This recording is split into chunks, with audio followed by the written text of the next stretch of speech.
So let's get straight into this. Douglas Barda. Now, for every schoolboy growing up in the 1950s or even during the war and beyond into the 60s, certainly everybody had heard of Douglas Barda. Oh my, Douglas Barda was every schoolboy's hero. The legless fighter pilot from the Second World War, the ace pilot who conquered this disability. Absolutely inspirational stuff, and a globally known story. Now, during the war, Barda, for reasons we'll explain, was a propagandist dream and was very much publicised during the war. So he was a name even by the end of the Second World War. But then along comes this chap, Paul Brickhill. Now, Paul Brickhill was himself a Spitfire pilot, an Australian, and I think that for all of us schoolboys who grew up in the 1960s, we owe Paul Brickhill a great deal, because Brickhill was a journalist and he saw a rip-roaring yarn and a money-making story, totally loads of them. And he was there, wasn't he? He was able to capture these things. So Paul Brickhill writes Reach for the Sky, which is published in its first edition in 1956, which is the story of this legless fighter pilot, this swashbuckling dynamo that overcomes all disabilities and challenges thrown his way, and puts it out there. So this becomes a global bestseller in just about every language under the sun. And then Danny Angel makes a film, Reach for the Sky, starring Kenneth Moore in the lead role as Douglas Barda and Muriel Pavlo as his wife Thelma.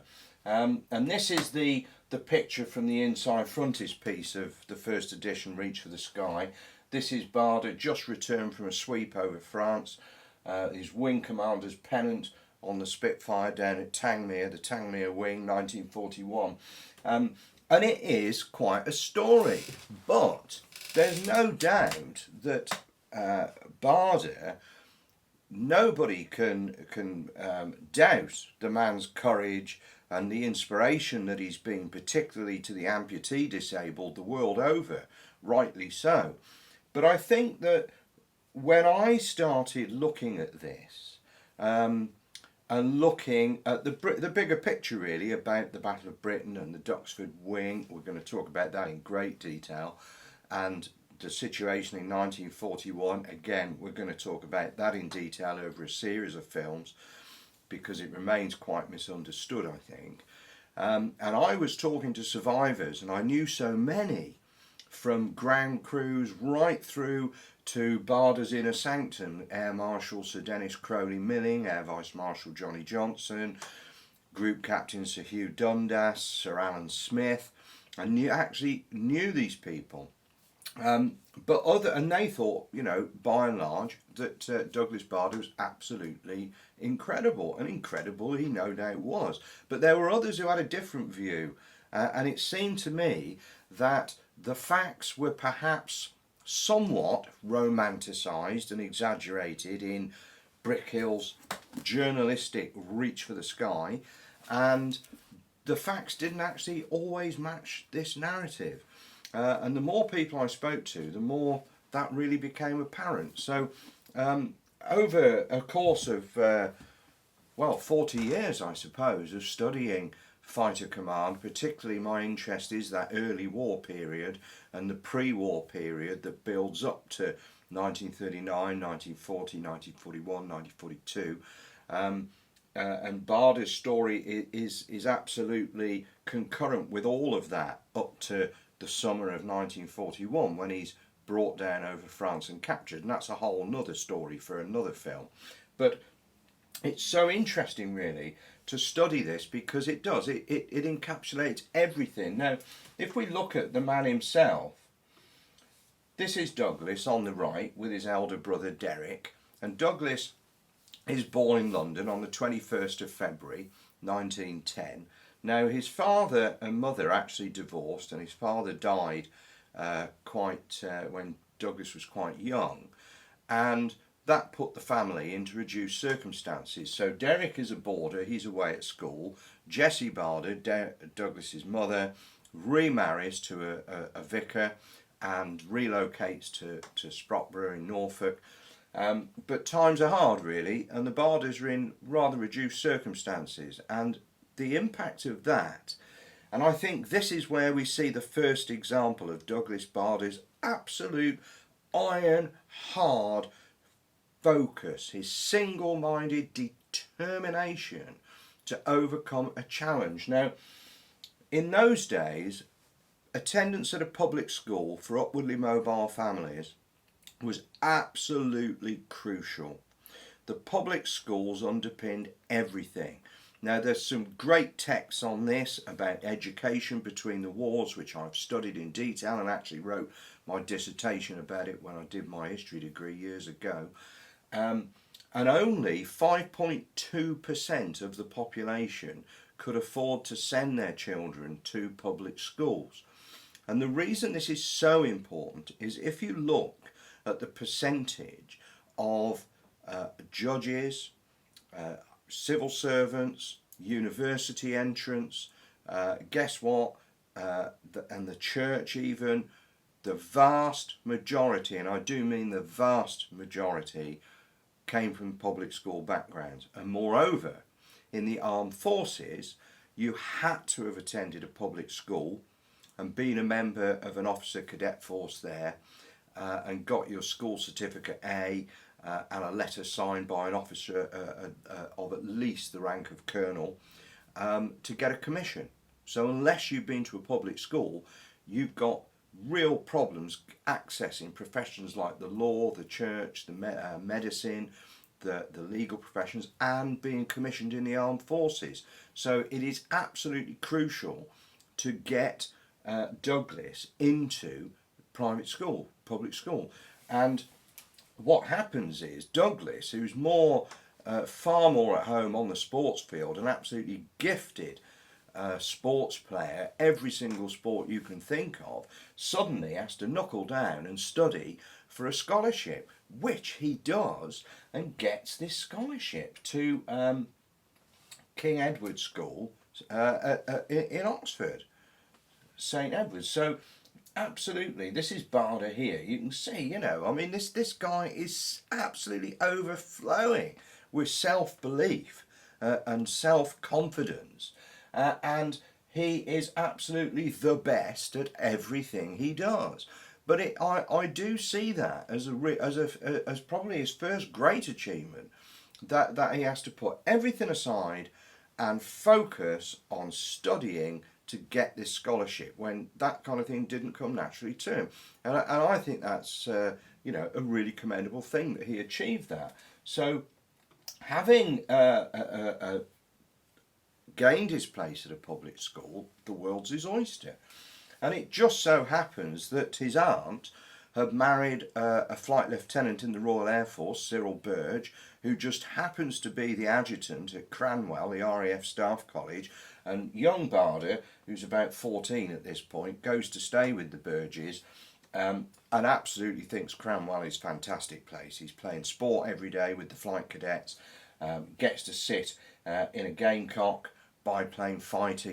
This is the world that Douglas Barda wants. It's a man's world. It revolves around sport and excitement, and this is where he wants to be. And again, the interesting thing here is that Cranwell is an absolute direct extension of the public school system.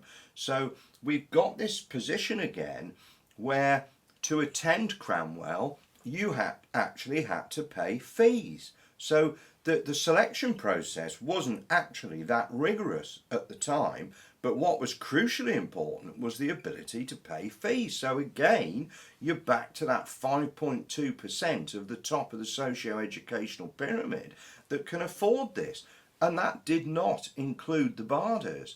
So again, Douglas has to park all of his sportsmanship, and he'd got absolutely fantastic records on the cricket pitch, the rugby field, football, everything, and study to win a King's Cadetship to Cranwell. which he did. Absolutely remarkable achievement again. But while he was there, there was a lot of immature and irresponsible behaviour, which is not beyond, is quite understandable really. And Bull Hallahan, the commandant of Cranwell, spoke in very stern terms to him that the RAF wanted men, not boys, and that really struck a chord with Barda. So he knuckled down after that and passed out of Cranwell, becomes what he'd always wanted to be, a fighter pilot, and he was fascinated by the air races of the Great War and had studied them in quite some detail. And he's posted to 23 Squadron at Kenley, and this is Flight Lieutenant Harry Day, his flight commander, and his friend Geoffrey Stevenson. Here's Barda in the white pre-war flying suit. So the RAF at this time, it's quite a small affair. Everybody knew each other. It was a real elite, and it was very much like Fred Roberts, who was an armourer on 19 Squadron before the war, described it as the strawberries and cream and fruitcake for tea, the days of the peacetime Royal Air Force, which really resembled a small peacetime flying club, really, with absolutely the best aeroplanes and so on and so forth. And the whole life now is revolved around flying, which Douglas obviously absolutely loves, and guess what, he's brilliant at it. Well, of course he would be. So Douglas is an aerobatic pilot. This is 23 Squadron's team. Stevenson's the reserve. Day and Barda fly the pairs, which is the finale to the Hendon Air Pageant in 1930. Absolutely blows the crowd away. This is the equivalent of the Red Arrows kind of touch. So there's Barda. Barda's about to play rugby for the Harlequins, cricket for England, God knows what. It's all happening. His life is absolutely amazing. But we're back to this irresponsibility, and he had been warned on a number of occasions formally by Harry Day about unauthorised low-level aerobatics, and this is a problem. If you look at the number of pilots killed in that way over the years, and there's another film on the channel, if you look at the film about Lancelot Steele Dixon and Jack Allen, both of those pilots were killed beating up their parents' homes during the war in Herefordshire. So it's a big problem. Headstrong pilots, excitable young men, and they are young, aren't they? So Harry Day is very concerned about Barda and his low flying, but Barda decides to rein himself in a bit and goes off to Woodley near Reading and a civilian flying club there on the 14th of December 1931 with two other pilots, and they have lunch with the civilian pilots there, who of course are looking to Barda to provide a display of aerobatics, which he does, and tries a slow roll in a bulldog, and there just isn't the power and the forward thrust, because when you slow roll, gravity takes over, you're going to drop. So he crashes at Woodley, absolutely horrendous crash, and his legs are so badly injured that they're amputated, and that is really where the Barda story really begins. And some of it's fantastic, some of it's great, some of it's inspirational, some of it's not so good, because we're all flawed, aren't we? So what we're going to do is talk about this stuff, and as I say, I've been involved with this for a long time, and this was a book that I did years ago about the big wing in 1940 during the Battle of Britain, that was Barda's idea, and had Barda right at the front of it all. But it led to a very murky problem in the Air Ministry and the removal of Air Chief Marshal Dowding and Air Vice Marshal Park, the AOC 11 group, who were questioned about their tactics and how they fought the Battle of Britain. It is very complicated. I'm currently rewriting the book for publication by Pen and Sword with a lot of updates, and it's a very, very complicated story. So we'll talk about that when that book is finished. I think there's some incredibly interesting stuff that people probably don't know about. And then in '96, Bardot's Tangley Spitfires, which is about the fighting over France in 1941, which culminated in him being brought down over France. And this was an incredible book to do, and of course the survivors were still alive then, so this is absolutely packed with first-hand accounts and so on, and I'm now able to completely update and rewrite this as well. So Barda is very much featured in my work currently. And round about the same time I did this that I think you can probably still get, and I absolutely love this picture on the back, which you can see, which is Barda dancing as an Indian chief there. This is a man without legs who plays golf, has got a respectable handicap, plays squash, a phenomenal individual, iron will, determination, absolutely incomparable. But this book was a photographic book that I produced for the Douglas Barda Foundation, and the Barda Foundation was founded by the inner sanctum, if you like, Crowley Milling, Johnny Johnson, Hugh Dundas, as a living memorial to Douglas, so that Douglas Barda's story will continue to inspire and assist the disabled and the amputee community after his death in 1982. So all the royalties from this book went to the foundation, and it was great because there was a limited edition of this produced, which was signed by people like Sir Bruce Forsyth, Peter Allis, Sean Connery, who played golf with Douglas. So it wasn't just about his life as a fighter pilot. And then I was able to put it all together in a substantial biography. Now, this isn't a rip-roaring yarn like Reach for the Sky. This is an accurate, factual, evidence-based review of Douglas Barda's life.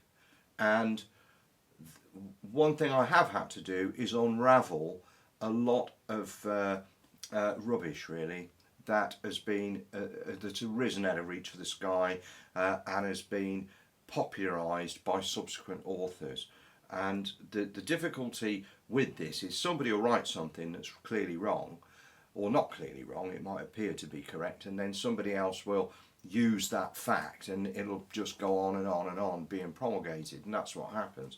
So it's not being me being a smart aleck, but this is has to be accurate. So we've had to say, well, so and so got that wrong, that didn't happen that way, it's not the case, it happened like this, and here's the evidence, here's the facts.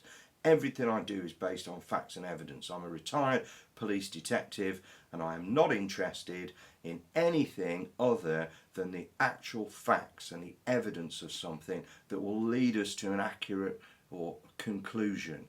So it's all factual work. One thing I would say is these biographies were published by Amberley Publishing, who, without telling me, retitled the book from Douglas Barda to Fighter Ace and brought it out in paperback. And of course a lot of people bought this thinking it was a whole new book. It wasn't. It was exactly the same book as Douglas Barda.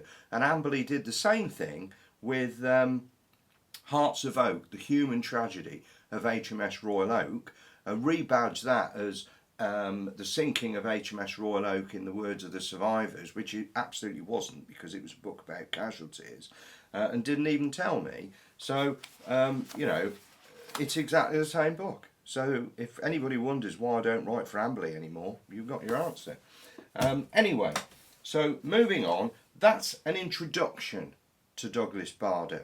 And I'm going to deal with this in chunks. So we'll look at the Big Wing and the Battle of Britain, his return to the Air Force, the Big Wing, we'll look at 1941 situation, and then the rest of his life. And I think that Douglas Barda's memory, all of it, the good bits, the bad bits, all of it, it needs to have currency, because that helps the Douglas Barda Foundation do good work in his name. So I'm very keen to keep producing material, new material about Douglas Barda, and keep the story there. And the other thing it does is there were pilots much more successful than Douglas Barda, but of course they never had the exposure because they had legs. And that's what made him special, unique, and that's what made him, well, I say unique, I mean there were other pilots without legs, but at the time, and because of his whole personality, he was certainly unique. So there's so much to look at with Douglas Barda and in this story, and over a period of time we're going to do just that. So there we go, Douglas Barda, tally-ho.